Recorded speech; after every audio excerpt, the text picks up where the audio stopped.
Claudio Chiappucci e Sappada, innanzitutto il ricordo del successo in quel Giro del Friuli del 1984 che poi valsa anche il successo al Giro.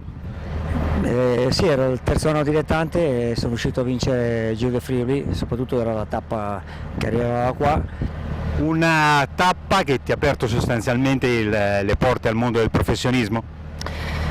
Il Giro del Friuli è sempre stato una delle corse importanti, non ci sono tante corse a tappe, però mi ero già scoperto che avevo un buon recupero, un corridore da corsa a tappe e questo è stato un po' un fiore all'occhiello, è quello che comunque mi ha dato una spinta per diventare professionista. A settembre ci sarà la prossima edizione del Giro, un consiglio che tu puoi dare ai giovani pedalatori?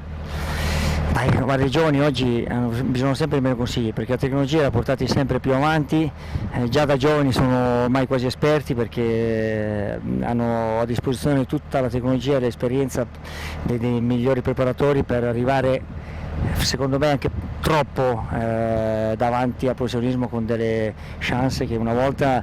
il passaggio al professionismo era un po' più calmo, tranquillo e si guardava un po' più a lungo al futuro. Oggi è tutto subito, quindi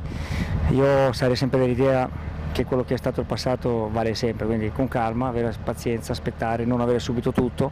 e sfruttare un po' di più anche gli anni che ci sono poi nell'avvenire.